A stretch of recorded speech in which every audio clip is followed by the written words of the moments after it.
In this chapter, I want to talk to you about color palette and how choosing a color palette is really going to set you up for success in your piece.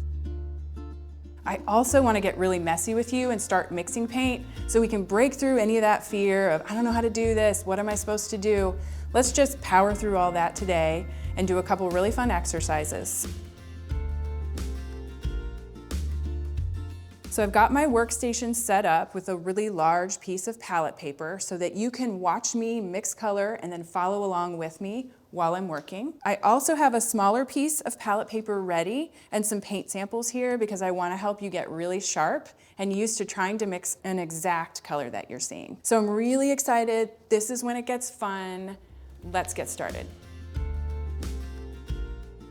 You're really only going to start with about 8 colors, but actually with these 8 colors, you can mix hundreds of colors from there. And that's really the fun part. So I've taken what I've learned and created a great beginner's palette. So what I want to do is lay out my palette the way that I normally lay out a palette to start a painting. When I lay out my palette, I like to have extra white on hand, and I also like to lay it out in kind of a Roy G. Biv colorway. So let's start with this alizarin crimson. And I'm going to put a generous amount on there. You don't have to use that much to mix.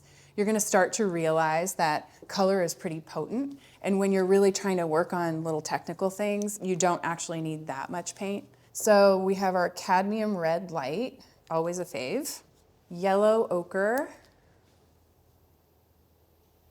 We have cadmium yellow light. This makes me want to eat lemon sorbet. Our ultramarine blue.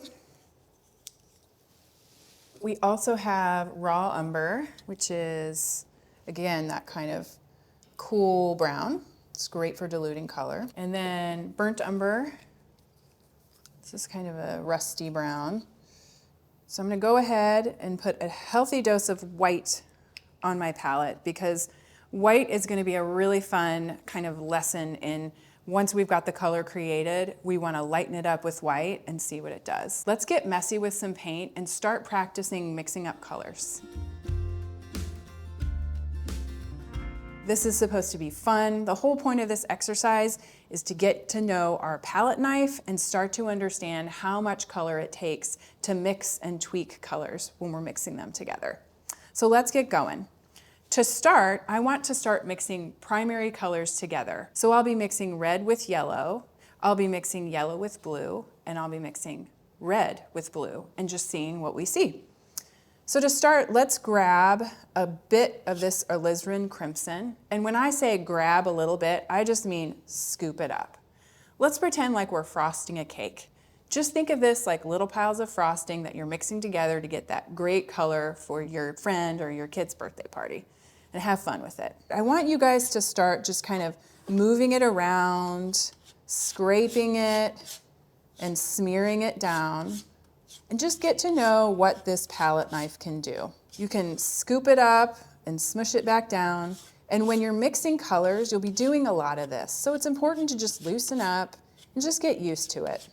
Let's grab a little bit of this yellow ochre and mix it in. Now you're starting to see that you can make a really rich and beautiful color that is almost kind of like a dark salmon color when you mix these two together.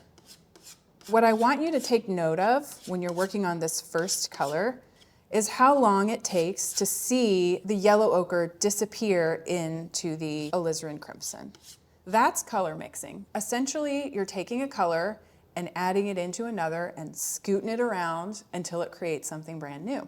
So once you've created this beautiful color, let's try that same exercise with the alizarin crimson and the cadmium yellow light. Now the reason you want to have your rag on hand is because you just want to be sure that you can wipe that knife off and get it clean between scoops. So if I'm mixing a brand new color, I typically want to go in with a pretty clean knife. So we've got our first color, and then I want to do the same thing. I want to grab this alizarin crimson and put it right next to that color we've made. And this time I will wipe that off a little bit. And then I just want to sneak a little bit of the cadmium yellow light and mix that together. And now you can see You get a really lovely range of color just with mixing these two colors to the alizarin crimson. So now that we have seen what happens to the alizarin crimson when we mix it with our yellows, let's move on to our cad red light. So I'm going to move right below, just kind of move that around a little bit, and let's add some yellow ochre to that. This is really the fun part. You just kind of watch a new color kind of emerge before your eyes, and you can see that this color, while similar to the two that you've already made, it just feels a little livelier, maybe a little cooler than this one that you just mixed with a different red and the same yellow. The next step I want to show you is what happens when you grab this cadmium red light. This is exciting, you guys. These colors are so good together. And you mix it with a little bit of the cadmium yellow. Now you can see you're really creating, just from a few colors, you're creating a really broad range of beautiful colors that you can kind of mine from when you're working on your own art. So we've got some really lovely oranges here, a whole variety of them. Let's work on greens together. So to start, I'm going to work with this yellow ochre. So grab a little bit of the yellow ochre, and we'll just start right down here. And then we're going in and getting a little bit of that ultramarine. I want to see what this does. Now you'll notice, once you really get into mixing color, certain colors have a little more power to them, and you'll have to add less of those to the color to mix it. And some colors are just a little bit more absorbent. They tend to take color differently. So you'll start to notice, oh, with my bright reds, I only need a little bit. It goes a long way. But with my yellow, I definitely need to add a little bit more to that. Now let's see what happens when we start our green from this beautiful yellow. Got a little orange in there. Don't worry about it. Got a little green in there too. I'm not worried about that. So we're going to go ahead and grab a little bit of that beautiful ultramarine and just mix it in. And now you see this green is a lot more kind of zingy and alive. These greens are just lovely for landscape painting. And by now, I mean, you're already a pro with this knife. You've mixed so many colors. You're getting comfortable with how to use it. Okay, so now we have our orange selection. We've got some really lovely greens. Let's work on some plummy purple colors. So let's start out with our alizarin crimson. Put a little blob of it here. And I'm going to grab a little bit of the ultramarine blue. And now these colors are both very dark, so I know they're going to stay pretty dark. But you can see that it starts to make just a really pretty plummy purple. And from here, if you wanted this color to feel a little bit more blue purple than plum red purple, you would just add a little bit more blue. And you can see how you can kind of like nudge colors in a direction towards what you want by adding little bits of additional colors. So we have our alizarin base purple. Now let's move to the cadmium red. And cadmium is a little bit of an orangey color, so I'm curious to see what it does with this blue, because I'm certain that it's not going to make a very vibrant purple, but something more earthy than that. I call this a hybrid palette because it's a nice mix of earth tones and also some really fresh, vibrant colors. So now that you've learned that it's not scary to mix paint, and you've tried mixing one color with another to see what you can make, let's add a little bit of white to a few of these colors and see what that does. So what I'm going to do is I'm just going to grab a little bit of white and I'm going to put it next to these two kind of blobs of paint. And then I'm just going to go in and grab a little bit of this color and mix it in.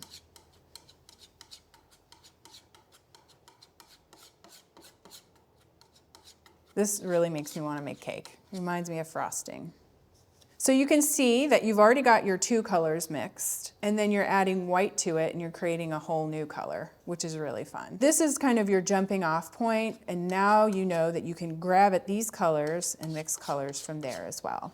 So we started off mixing a few colors together, and as you can see, I couldn't stop myself, and I hope you couldn't either. Now that we've been working with our palette knife and getting comfortable with it, and we've mixed a bunch of beautiful colors, I want to show you one more exercise that can help when you want to get started mixing to an exact color. I say exact, but don't worry too much about getting it exact. We want to just get close enough. I grabbed this paint sample from the hardware store, and these are really great for this exercise. So I suggest starting with a color you like. And when I am getting ready to mix a color as close as I can, I always want to just try to take a minute and assess what is the base color that I'm seeing here and kind of shop my palette.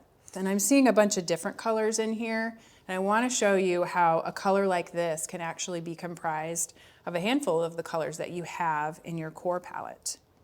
Now for this one, I think I'm going to start out with a healthy dose of this yellow ochre because I know that my cadmium red is really going to be very vibrant and bright, and it's going to brighten this color up when I start mixing.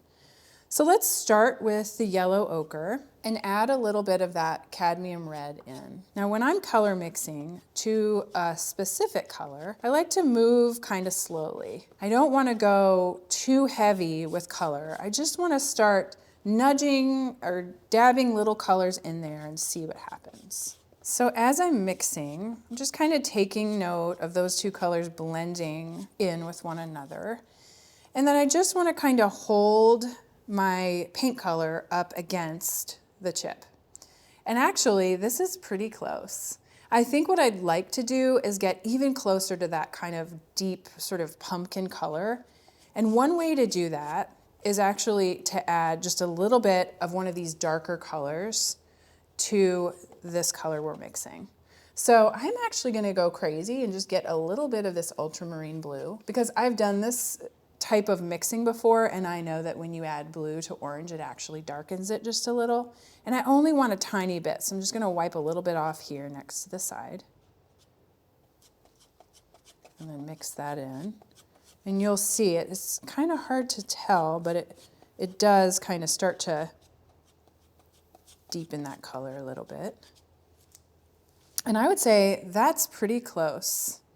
Now you can see that when I'm working on a more specific color, I'm going a little slower, and I'm just kind of, it's almost like if you're cooking and you're just adding a little salt and then tasting it, not salty enough, adding a little bit more. That's basically what you're doing when you're color mixing. So once I've created a color that I love, if I want to keep it, I'll just spray it down with a little bit of water and maybe cover it with saran wrap if I'm not ready to paint with it yet. Now that we've learned how to mix to a specific color, we've worked with a palette knife, and you guys have all done an amazing job creating these beautiful colors for yourself. It's time to just keep working on these projects and get really comfortable with them. Just get creative and don't be afraid. This is only going to help you be stronger when you launch into your acrylic projects.